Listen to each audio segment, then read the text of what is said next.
The most courageous were the lawyers who took on the challenges in the courts and in the streets.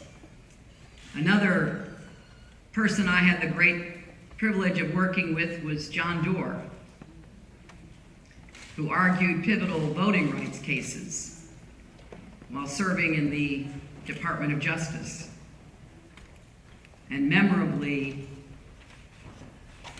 had to step in between police and protesters to stop a bloodbath in Jackson in 1963 after the murder of Medgar Evers. I remember asking John Doerr once, as I was a very young lawyer at the time of this question, "Weren't you afraid?" "Of course I was," he said. "But I was representing the law. I was representing the Constitution. If we don't stand for that in the worst of times, how can we live with ourselves?" Or think about Louis Stokes, who we just lost.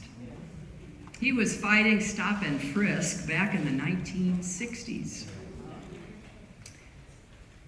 And Elaine Jones, a dear friend who defended death row inmates and helped get the death penalty abolished in 37 states as a lawyer with the NAACP Legal Defense Fund. I think of judges like Frank Johnson here in Alabama, who took his seat on the bench just a few weeks before Rosa Parks was arrested and struck down the Montgomery bus segregation law as unconstitutional, then did the same for parks and restaurants, restrooms, libraries, airports, and the Alabama State Police. Or his counterpart in Louisiana, Judge Skelly Wright, who overturned dozens of segregation laws there and before Brown ordered LSU to enroll black students. These jurists, like many of the lawyers who were taking these cases, endured death threats and cross burnings. They were reviled by many of their neighbors. They'd walk down a street and see friends they had known since childhood who would turn their backs on them. But they didn't back down because they too believed in the Constitution, in the rule of law. And they knew that segregation was a distortion of justice, not an expression of it. They also knew that sometimes lawmakers get it wrong. And when that happens, it's up to lawyers and judges to make it right. That's what many lawyers felt then, and it's what many lawyers feel now. Our work isn't finished. We do have to pay it forward. There are still injustices perpetrated every day across our country, sometimes in spite of the law, sometimes, unfortunately, in keeping with it. There are still too many Americans, especially too many African Americans, whose experience of the justice system is not what it should be. There are still too many ways in which our laws and our policies fall short of our ideals. So even as we celebrate all that our country has achieved in the past 60 years, we must, in keeping with the legacy of those who have gone before, look to the future and the work that is left to do. We must reform our criminal justice system. It can be, and all too often is, stacked against those with the least power. There is something profoundly wrong when African American men are still far more likely to be stopped and searched by police, charged with crimes, and sentenced to longer prison terms for doing the same things as a white man. There is something profoundly wrong when a third of all black men face the prospect of prison during their lifetimes.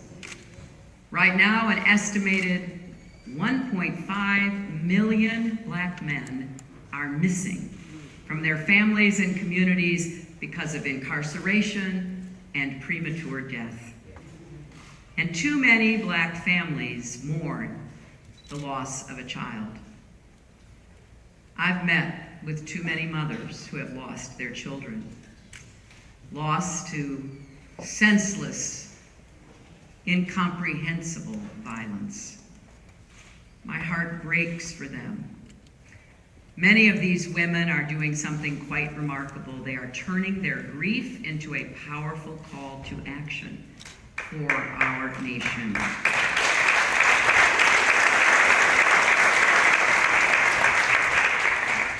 We can't go on like this.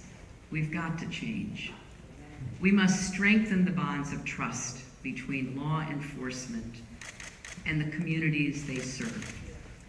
In too many parts of America today, that trust has broken down.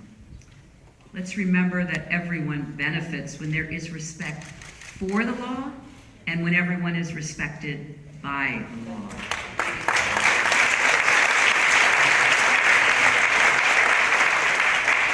And as we work to deliver real reforms that can be felt in our communities, there's a lot of good work to build on.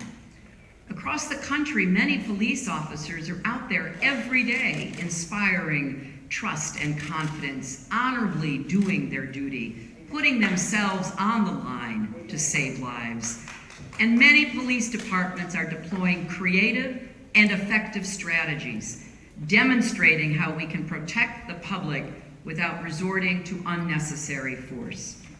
We need to learn from those examples, build on what works, chart a new course in how we approach punishment and prison.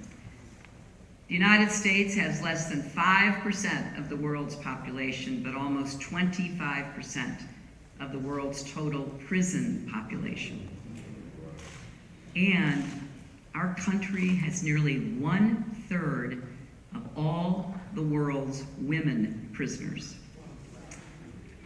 The numbers of people in prison are much higher than they were 30 or 40 years ago, even though crime rates are much lower.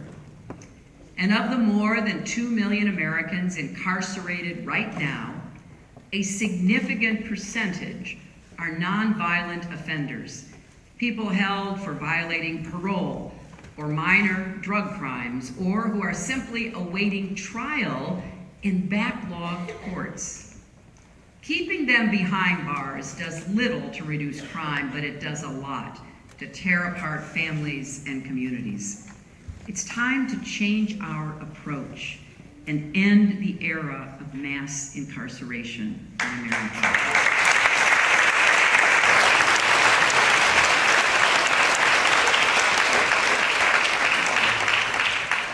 And we must do more to address the epidemic of gun violence that is plaguing our country.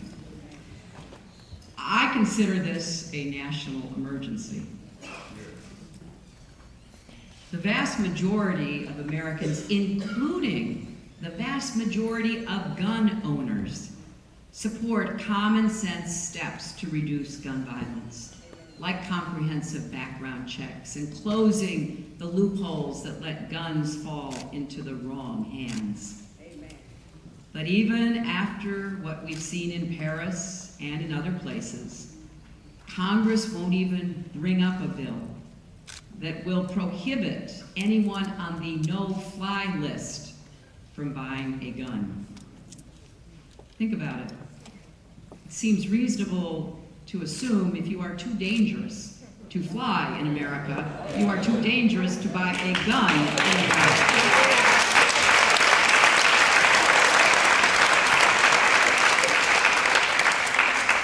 And we must get rid of the special immunity Congress gave the gun industry, something that was a mistake, plain and simple, that needs to be reversed. And yes, we must strengthen that most fundamental citizenship right, the right to vote.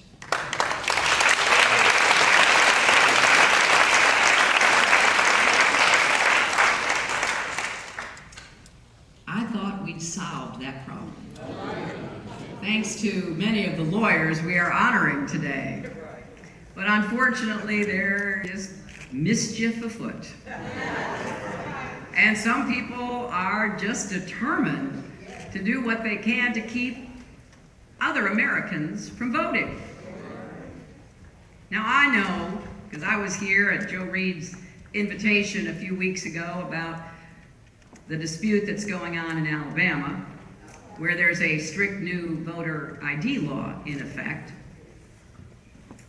And then a lot of the DMV offices in every single county where African Americans make up more than 75% of registered voters were closed. Now that would make getting driver's licenses and personal ID cards much harder, which in turn would make voting much harder too.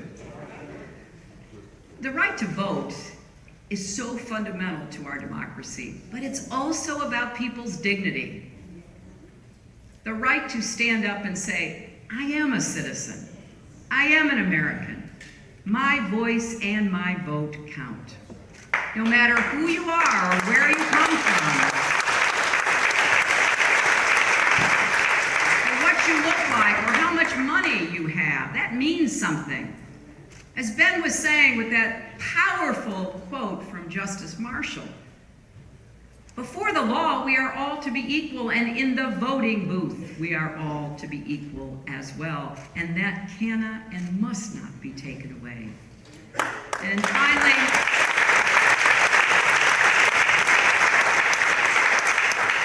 we must be honest about the larger and deeper inequalities that continue to exist across our country. You can't credibly talk about reforming our criminal justice system and strengthening our democracy without also talking about increasing economic opportunity, improving education, giving more support to working families.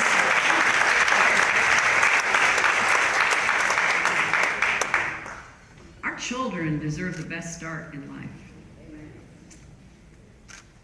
And we have to do more to make that possible. Now, I do have this most wonderful, amazing 14-month-old granddaughter. And I listened carefully to Ben talking about Brooklyn. And I've got no doubt that he and his wife are going to do everything it takes to make sure she's prepared to pursue her dreams. But I want that for every child. And you cannot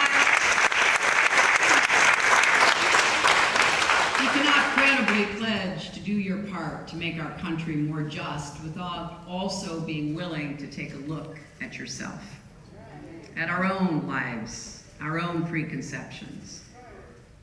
We each need to do the hard work of rebuilding our bonds with one another. This isn't just about strengthening ties between police and citizens, although that is very important.